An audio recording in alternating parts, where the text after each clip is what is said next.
قال لا يأتيكما طعام ترزقانه إلا نبأتكما بتأويله قبل أن يأتيكما ذلكما مما علمني ربي إني تركت ملة قوم لا يؤمنون بالله وهم بالآخرة هم كافرون.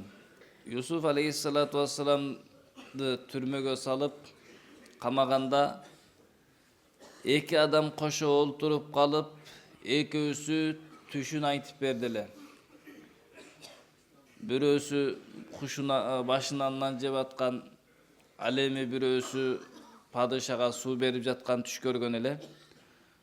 Ошол түш көргөндөн кийин Yusuf aleyhissalam'dan сураганда мынтип сөзүн баштады.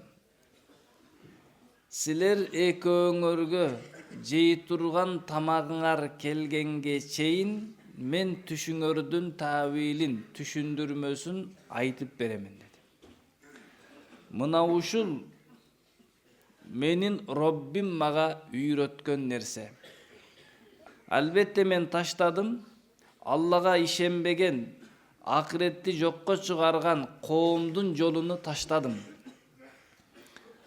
وَاتَّبَعْتُ مِلَّةَ آبَاءِ إِبْرَاهِيمَ وَإِسْحَاقَ وَيَعْقُوبَ Жана мен жолдондум, эрчидим аталарым İbrahim, İshak, Yakup'tun jolunu.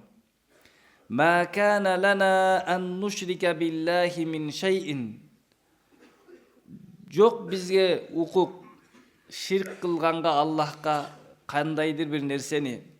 ذَلِكَ مِنْ فَضْلِ اللّٰهِ عَلَيْنَا وَعَلَى النَّاسِ Мына ушул Алланын бизге жана жалпы адам затына кылган жакшылыгы. وَلَكِنَّ أَكْثَرَ النَّاسِ لَا يَشْكُرُونَ Бирок көпчүлүк адамдар шүкүр кылышпайт. Бир катар которуп өттүк да. Бирок котормонун ичинде Юсуф алейхиссаламдан сурап аткан түштүн түшүндүрмөсү жок да. Эки адам түш көрүп сурады эле, Yusuf aleyhissalatu vesselam özü tuğrasında bir okya aytıp başladı da. Azdır tamak kegenge çeyin silerge men түшүңөрдүn tavilin, түшүндүрмөсүн aytıp berem dep durup özünün okyaсын başlap ketти da. Al ekөөsүнүн түшүн aytıp bergen жок. Sebebi al ekөөsүнүн түшүнөн дагы зарылыраак маселе бар эле да. Sebebi al түштү жорuganda бирөөсү өлөт эле. Экинчиси падышага кызмат кылат эле. Ушул экөөсүнө тең эң зарыл маселе Аллахка ишенип ыймандуу болуп калуу эле да. Өлө турган адам ыймандуу өлө турган болсо бактылуу болот. Падышага кызмат кылып бийликке жакын болгон инсан дагы ыймандуу болсо пайдалуу болот эле. Эгер ыйманы жок ушул бойдон ширк бойдон кете турган болсо, Алланы тааныбаса, дүйнөнү сүйгөн бойдон кетсе, өлгөн адам түбөлүктүү тозокто калат эле. Ал эми падышанын жаны кабырган адам ыйманы алсыз болсо, ыйманы жок болсо, дүйнөнү сүйгөн болсо, ал дале бир бузуку болот эле. Ошол үчүн эмне кылды? Ал экөөнүн түшүнөн да зарыл болгон маселени айтып баштады. Айтты, ушул түштөрдү жоруй турган мүмкүнчүлүк илим Роббим мага үйрөткөн илим деп айтты да. Караңыздар, Yusuf aleyhisselam түштү жоруймун деп айтты дагы, бирок эмне деп атат? Ушу илимди мага Роббим берди деп айтты да. Демек адам баласы ар бир жакшылыкты мага Роббим берди деш керек да. Эмне жакшылык болбосун Аллах берди сизге. Өзүбүздүн дене мүчөбүздү карайлы, бардыгын Алла берген да. Эч бирибизге доктор берген эмес да. Ошондуктан эненин курсагынан бул дүйнөгө чыкканда кайсы мүчө толук болбосо, аны бул дүйнөдө иштетип бере албайт да, таап бере албайт. Көзү же кулагы көрбөй калса, же укпай калса, же сүйлөбөй турган болсо, аны эч ким сүйлөтүп да бере албайт, көрсөтүп да бере албайт. Бул дүйнөдө көрүп барып көрө албай калса, операция кылып көзүнү кичине жардам берип коюшу мүмкүн да. Ошол үчүн адам баласына келген жакшылыктын ар бирини Аллах берди деш керек экен. Байлык берди, Аллах берди. Бийлик берди, Аллах берди.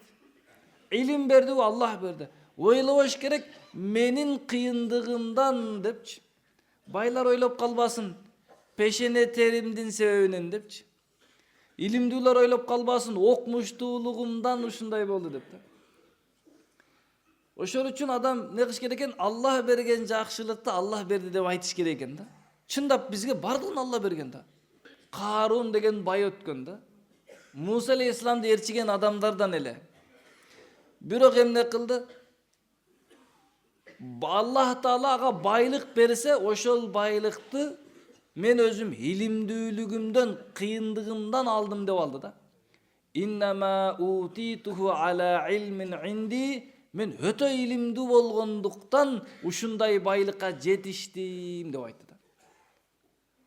Ким ушундай деп Аллах берген ден соолукту мен кыйындыгымдан ушундай болдум десе, байлыкты кыйындыгымдан ушундай болдум десе, бийликти кыйындыгымдан ушундай болдум, мен кыйынмын дей турган болсо Аллах алып коет да. Эмне үчүн? Ошол заматта не кылды? Карунду байлыгы менен жерге чөктүрүп кетти да. Фахасафна бихи ва бидарихил арда. Анын өзүнү дагы, байлыгыны да коюп жерге чөктүрүп жиберди. Жер тартып бараткан бүгүнкү күндө да ошонун байлыгын жер тартып баратат, өзүн дагы да. Неге? Аллах берсе меники, өзүм кылдым деди. Элестетсеңиз, сиз балаңызга шоколад апарып же оюнчук апарып берип, балам ким алып келди муну деп сурайсызбы? Же сурабайсызбы? Ар бирибиз сурайбыз да. Аллах не кылып, биз балабызга шоколад бергенден кийин, оюнчук бергенден кийин, бала муну ким алып келип берди деп кармалабыз. Сиз алып келип бердиңиз дегенди күтөбүз да. Эми соседтин атын айтса эмне кыласыз? Соседиңиздин атын айтса, балаңыз таяк жейт да. Эми элестетип көрүңүз, Аллах сизге ден соолук берсе, бала берсе, үй бүлө, бала чага, жакшылык, байлык, бийлик берсе, не кылып атасыз? Паланчы доктор берди десе ден соолукту не болот? Паланчы балам берди, паланчы болбой калат экен. Сиздин ачууңуз келсе, анан Алланын ачуусу келбеш керекпи? Сиз го базардагыны сатып келип бердиңиз. Алла сизди жоктон бар кылып атпайбы? Жоктон берип жатпайбы сизгечи? Ошондуктан пайгамбарлардын сыфаты ушундай экен, Аллах берди деп айтат экен да. Сулайман алейхисаламга Аллах Таала байлык дагы берди. Аллах бийлик дагы берди. Сулайман алейхисаламдай бай да келбейт, Сулайман алейхисаламдай бий да келбейт да. Кыяматка чейин. Сулайман алейхиссалату вассалам ушунчалык бай эле, анча байлык эч ким тапкан эмес, таба да калбайт. Ушунчалык бий эле жердеги адамдарды дагы башкарат эле, жиндерди дагы башкарат эле да. Бүткүл дүйнөдөгү куштар дагы сүйлөйт эле да Сулайман алейхиссаламгачы. Куштардын, жаныбарлардын тилин билет эле. Кумурска менен да сүйлөшөт эле да. Эми ошондой падыша барбы? Жок. Инсандардын баарын башкарган, жинди дагы башкарып алган. Андай жок да. Ошо Сулайман алейхиссалам не деп айтат? Алла ошончолук байлык, бийлик бергенде, "Хаза мин фазли Рабби". Бул менин Роббимдин кылган жакшылыгы. Аллах муну мага берди, жакшылык кылып берди. Лияблуани, муну мени сынап берип жатат. Ашкуру, шүкүр кыламбы? Же шүкүрсүздүк кыламбы? Ам акфур деп. Ошол үчүн Аллах кимге эмне берсе, ошол берип туруп Аллах сынайт экен. Ушул берген нерсеге Аллахка рахмат айтып шүкүр кылабы? Же шүкүрсүздүк кылып өзүм таап алганмын деп баштайбы? Ошол үчүн не датат Юсуф алейхиссалам? Ушул түштөрдү жооруй турган илим Роббим мага берди деди да. Силер ойлоп албагыла, бул кыйын экен деп деди. Аллах Тааланын берген илими да. Качан адам Аллах Таала берди десе, Аллах көбөйтүп берет экен да. Өзүм десе алып таштайт экен да. Карундан алып салды. Сулайман алейхиссалату вассалам ошол мезгилде не кылат эле? Ат менен сафарда жүрөт эле. Аллах берди дегенден кийин Аллах Таала шамалды баш ийдирип койду, шамал алып учат эле. Эми ат минишке кажет калбай калды да. Бүгүн эң кыйыны не кылат? Самолет менен учат. Частный менчик самолет менен. Сулайман алейхиссалам самолетка да, аэропортко да барбайт эле, заматта учуп кете берет эле. Куштар үстүнөн көлөкө кылат эле. Жиндер охрана болот эле, кете берет эле болду. Аллах берди десе, Аллах көбөйтүп берет экен. Меники десе Аллах алып коет экен, аны ыйлатат экен да. Андан кыйналат экен. Ошол үчүн эмне кылды? Аллах мага берди деп айтты. Эми шүкүр деген эмне? Шүкүр деген 3 нерсенин бирикмеси. Аллах берген жакшылыкты биринчи жүрөгүбүздөн Аллах берди деп ишениш керек экен да. Экинчиси, ошону тили менен элге айтыш керек экен. Аллах берди депчи. Аллах байлык берип койсо, Аллага жүрөгүнөн ыраазы болуп, буну мага Аллах берди деш керек. Экинчиси, элге айтыш керек, бул Аллах берди деп тилинен чыгарыш керек. Үчүнчүсү, Аллах буйругандай иштетиш керек. Күч берди, разы болуш керек. Аллах Таала мага ден соолугумду чың кылып берди, жүрөктөн разы болуш керек.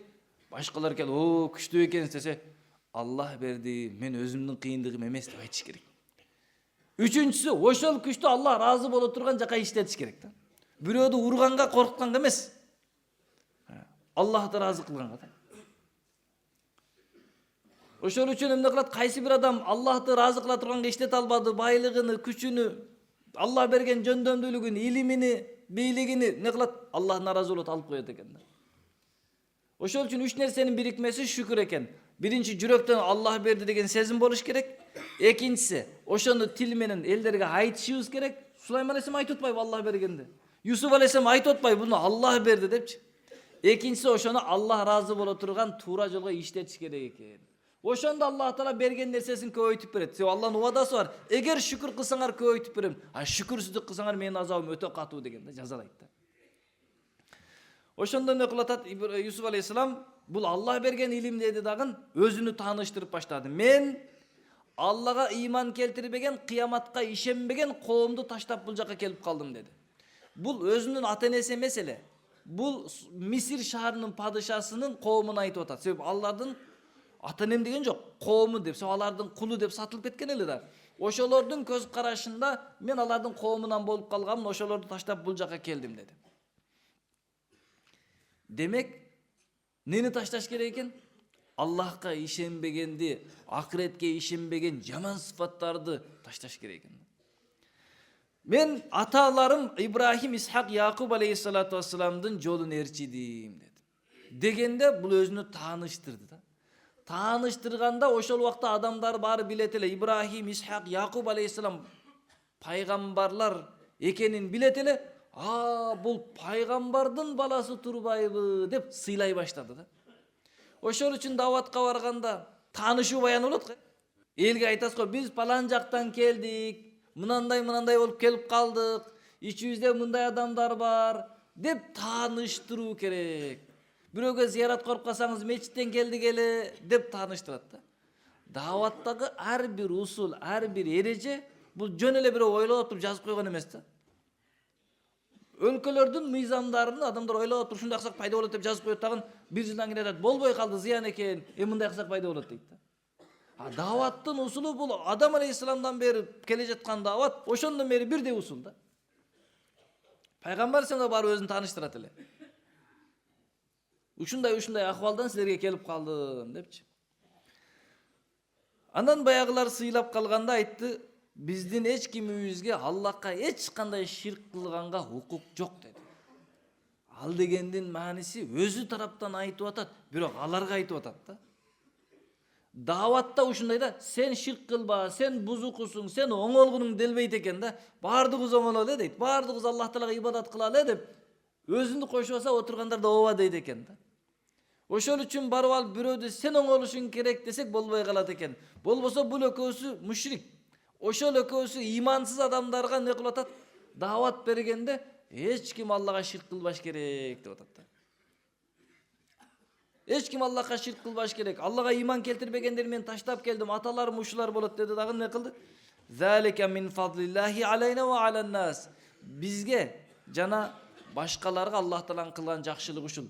Динге алып келип дин түшүнүгүн бергендиги Аллахтын жакшылыгы да. Адамдар эки түрдүү болот. Кээ бир адамдар дин үйрөнөйүн деп барып дин үйрөнөт да. Аракет кылып. Кээ бир адамдар дин үйрөнөйүн деген максаты жок, жөн эле барып дин үйрөнүп калат да. Эки сүрөттө тең эмне кылыш керек? Аллах Таала мага чоң жакшылык кылды, мени динден түшүнүк берип, эгер динден түшүнбөй дозокко түшүп калсам, кабыр азабыга түшүп калсам эмне болот эле? Бул Алланын чоң жакшылыгы деп түшүнүш керек экен да. Бирок көпчүлүк адамдар шүкүр кылбайт дейт. Көпчүлүк адамдар буну түшүнбөйт дейт да. Мен ушундай болушум керек эле деп ойлоп калат экен. Мына ошентип Юсуф алейхиссалату вассалам эки түрмөдөгү адамга түштөрүн айтып бергенден мурда не кылды? Аларга заарылыраак дааватын берди. Демек, дааватчы ар бир учурда адамдарга жакшылык кылыш керек. Ал ар бир учурда кылыш керек. Her bir учурда дават кылыш керек экен. Юсуф алейхисалам түрмөгө камап койсо, түрмөдө да дават берип атат да. Түрмөдө да жакшылык кылып атат экөөгө, түрмөдө да дават берип атат да. Ошондуктан эмне кылат? Биз дагы ошондой болуш керек. Ар бир учурда адамдарга жакшылык жеткизебиз, ар бир учурда дават беребиз. Эмне үчүн? Эң чоң жакшылык адамдардын материалдык нерсесин чечип берүү эмес, руханий маселесин чечип берүү да. Убактылуу маселесин чечүү эмес, түбөлүктүү маселесин чечүү да. Элестетиңиз, сиз бир адамга үй салып берип койдуңуз, жакшы бул нерсе. Анын дүйнөлүк маселесин чечип койдуңуз. Бирок кабырда азапка түшүп калса, бул дүйнөдөгү үй көрүнбөйт да. Сиз анын акыреттик маселесин чечип берип кое турган болсоңуз, түбөлүктүү жаннаттын жолуна түшүп, жаннаттын кан сарайларынын ээси болуп кала турганса, канча чоң жакшылык. Түбөлүктүү жыргалчылык да. Ошол үчүн материалдык маселелерди чечип берген жакшы, бирок андан дагы зарыл адамдардын руханият, ыйман, диний маселесин чечип берген эң пайдалуу болот. Ошол үчүн пайгамбарлар келгенде адамдардын руханий маселесин чечүү үчүн келет эле. Ширктен ыйманга, бузукулуктан туурулукка, зулумдан адилеттүүлүккө, жамандыктан жакшылыкка чакырат эле. Ушул Алланын каалоосу менен жашагыла. Бул дүйнөдө байыбасаң да бактылуу болосуң, түбөлүктүү жаннатта жыргалчылыкка жетесиң деп. Аллах Таала баарыбызды түбөлүктүү жыргалчылык жаннатты сыйлаган болсун.